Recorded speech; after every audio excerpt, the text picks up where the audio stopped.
Kalau yang ilmu kedokteran itu memang kebanyakan beliau dalam tanda petik belajar sendiri. Tetapi kalau dalam ilmu filsafat misalnya beliau tidak, tapi memiliki guru ya.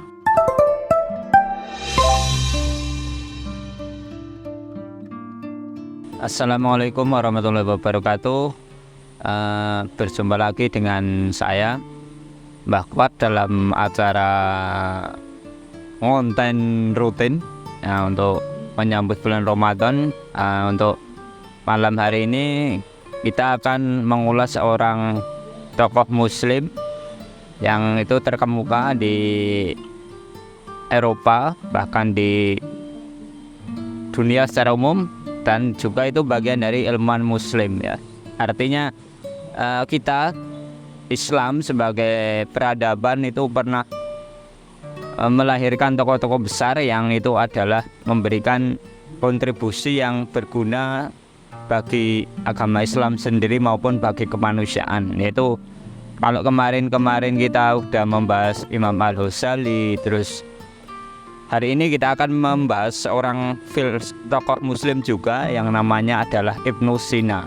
Ibnu Sina itu nama populernya ya, nama aslinya ada, dan beliau adalah, kalau secara umum beliau dikelompokkan sebagai seorang dokter muslim. Artinya beliau mencetuskan teori-teori kedokteran yang sekarang itu adalah kita gunakan. Tetapi di lain waktu beliau juga seorang filsuf, karena beliau nanti juga dalam pengembaraan keilmuannya itu juga seorang filsuf, artinya memiliki guru ya tentang filsafat.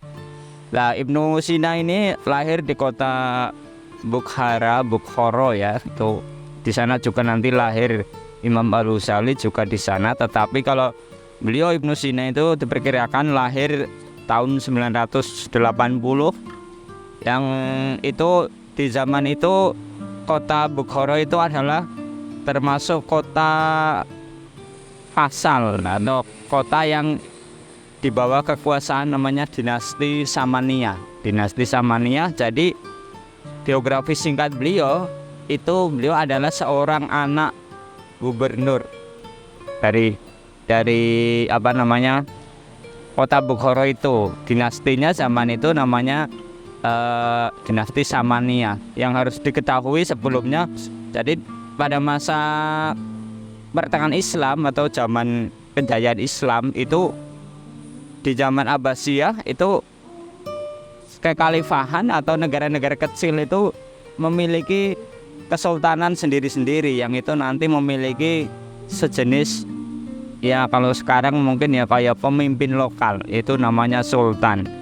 Lah, Ibnu Sina nanti memang terlahir sebagai orang yang elit lah, dalam artian beliau memang anak gubernur, yaitu gubernur di Bukhara itu ayahnya. Jadi awalnya tidak di Bukhara, tapi kemudian ayahnya Ibnu Sina ini ditugaskan di situ, sehingga Ibnu Sina ini dalam proses belajarnya lebih mengalami yang namanya sedikit keuntungan lah.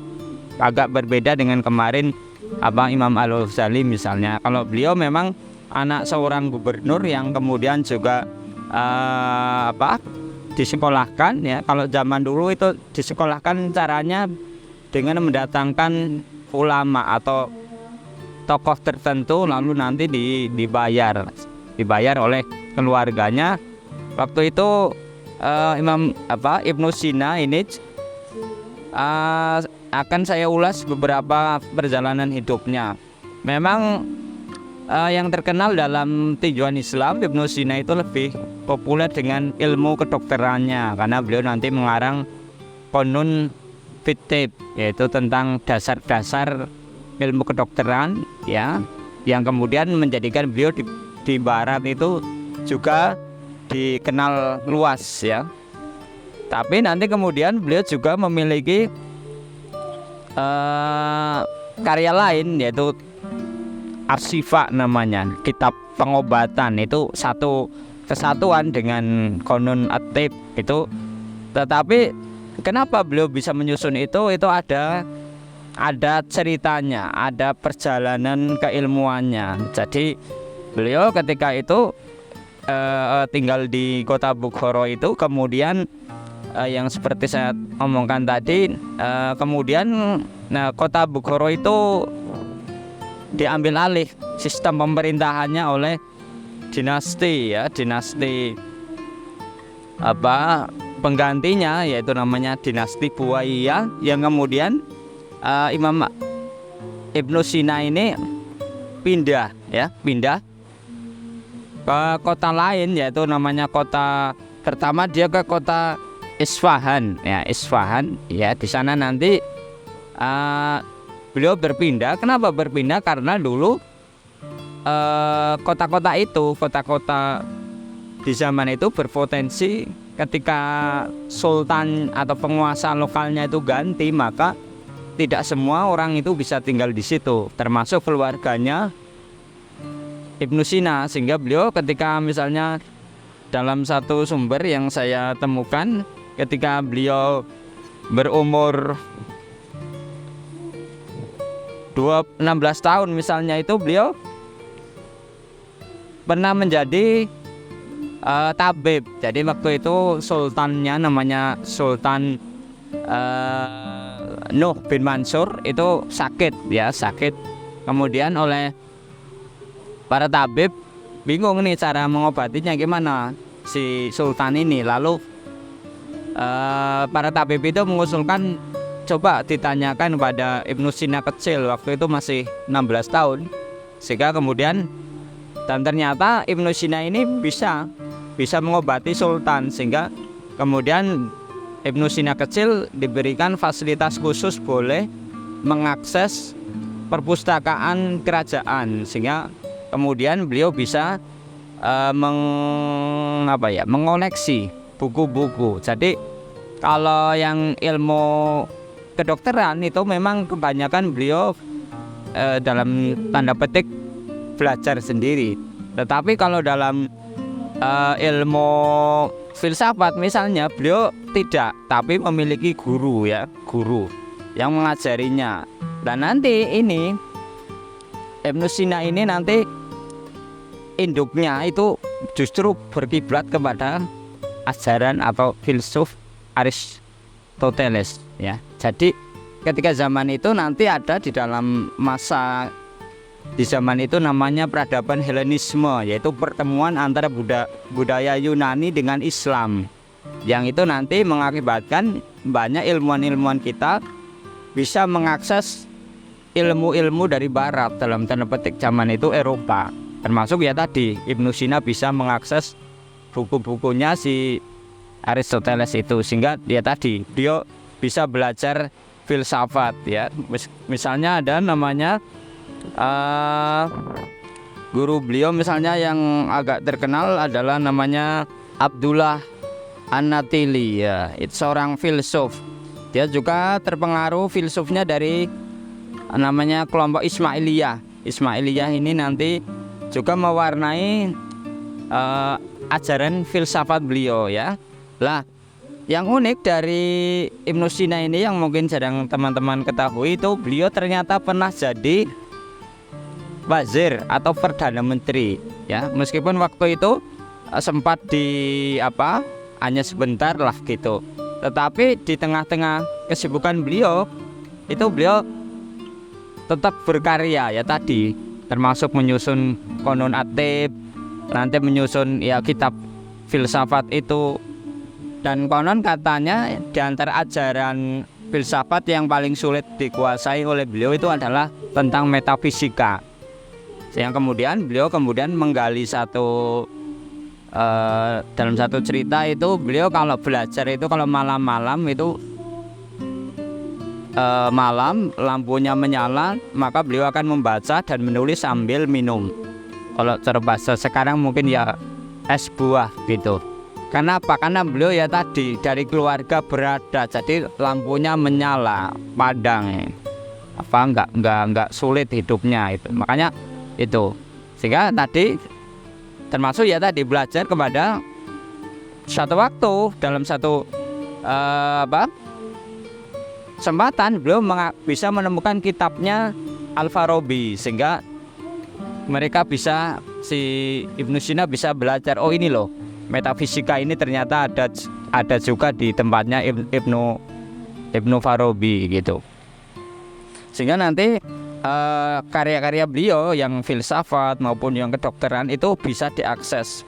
Terus pertanyaannya, dulu beliau ternyata yang menurut saya unik adalah beliau dalam merawat keilmuannya itu bukan hanya mengajar, menulis, membaca, tetapi beliau punya murid ya. Di satu sumber yang saya temukan, salah satu murid beliau namanya adalah Al-Juzani yang menemukan menuliskan. Jadi dulu memang ya mungkin taruh bahasa sekarang teknologinya ya belum secanggih itu, cuma tidak secanggih sekarang, tetapi semangat untuk menjaga agar ilmu itu tetap berkembang, yaitu tadi beliau punya murid Al-Juzani dalam satu versi. Nanti bisa dicek nama lengkapnya beliau lah. Baik kitab filsafat maupun kitab Qonun At-Tib itu ditulis dalam pengembaraan dari satu kota ke kota lain. Dari kota Bukhara nanti dia pindah ke kota Iswahan, pernah juga pindah ke kota Rai itu nama tempat di Persia sana atau Iran. Itu sebenarnya masih cara perjalanannya hanya Iran dan Asia Tengah kalau sekarang, tapi waktu itu tentu kan jauh jaraknya, sehingga secara waktu, secara jarak itu pasti jauh. Itu pun ya beliau berhasil menjadi seorang ahli itu. Meskipun perspektif ahli zaman sekarang sama zaman dulu beda. Kalau zaman sekarang mungkin hanya ahli di satu bidang tertentu saja, tapi kalau dulu bisa lebih dari satu keilmuan. Ya itu. Yang selanjutnya nanti Ibnu Sina ini kemudian mendapat apresiasi sebagai kecenderungannya ya, dia lebih dikategorikan sebagai seorang dokter karena beliau mencetuskan beberapa teori-teori kedokteran yang sekarang kita terima. Misalnya ada menciptakan namanya pipa udara untuk menyalurkan oksigen itu loh. Nah, ada juga untuk penemu namanya penyakit parasit. Penyakit parasit itu biasanya penyakit yang disebabkan oleh bakteri atau virus tertentu gitu. Ada juga di dalam kedokteran beliau menemukan namanya pendeteksi saluran kencing dan ginjal. Juga menemukan namanya pendeteksi penyakit bagi kaum perempuan. Juga menemukan pendeteksi penyakit mata. Jadi memang dalam kedokteran beliau lebih mumpuni, sehingga keilmuan yang lain itu kadang mungkin dianggap tidak terekspos lah. Padahal beliau juga ya tadi menguasai ilmu filsafat itu, bahkan punya juga karya dalam bahasa sastra Arab namanya Lisanul Arab, tapi belum sempat tercetakan. Beliau sudah berpulang, sehingga menyebabkan belum ya, tapi yang terekspos itu ya tadi dalam satu versi beliau sampai usianya meninggal yaitu 58 tahun karena penyakit kolit namanya. Kolit itu penyakit usus besar. Beliau berhasil menghasilkan karya 450 dan yang terekspos sampai sekarang itu 240 ya. Sehingga kadang kalau ulama-ulama dulu memang ada yang belum ditemukan gitu kan, bisa memang belum ditemukan atau memang tidak bisa dilacak, itu ya bisa gitu. Sehingga apa yang bisa kita pelajari dari beliau yaitu menurut saya adalah tidak mudah menyerah ya. Meskipun dari awal beliau memang dari kalangan elit, tetapi ternyata dia itu memanfaatkan fasilitasnya, sehingga meskipun dari kalangan elit tidak menyebabkan beliau jadi ya berfoya-foya atau malas-malasan ya toh. Yang kedua, bagaimana beliau tetap menyisakan sisa hidupnya untuk berbakti kepada bangsa, yaitu dengan beliau bersedia menjadi wazir di zaman itu, meskipun itu nanti hanya sebentar karena dianggap ya mungkin secara konteks zaman sekarang itu tidak prospek lah bagi beliau yang memang sudah menekuni dunia ilmu gitu. Terus yang selanjutnya yang menarik dari beliau adalah bagaimana beliau itu dalam setiap pengembaraan ilmunya itu tetap berkarya, yaitu menulis, membaca, menulis. Memang ciri khas ulama-ulama dulu yang mungkin sulit kita teladani sampai sekarang itu ya mereka ya pembaca ya menulis. Karena kadang bisa menulis tapi nggak suka membaca, kadang suka membaca tapi nggak pernah menulis, maka gitu. Maka ya tadi ya sama dengan mungkin di Indonesia beberapa banyak tokoh-tokoh kita itu yang ketika di penjara itu justru produktif, ya sama ulama-ulama kita mayoritas juga kayak gitu, meskipun sibuk jadi Perdana Menteri. Bahkan dalam satu versi lagi saya temukan beliau juga pernah tadi dituduh terus sekarang makar sehingga di penjara beberapa bulan tapi kemudian dikeluarkan karena memang tidak bersalah gitu, sehingga menyebabkan beliau pensiun sebagai Perdana Menteri itu. Mungkin itu ya yang bisa saya sampaikan.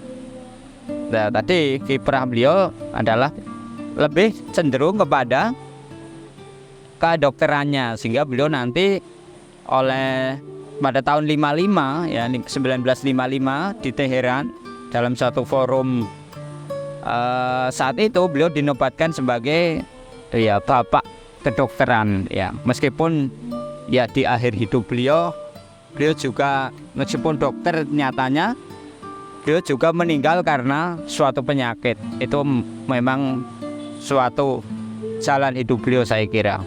Mungkin itu saja yang bisa saya sampaikan. Semoga bermanfaat dan kalau ada koreksi bisa disampaikan di kolom komentar.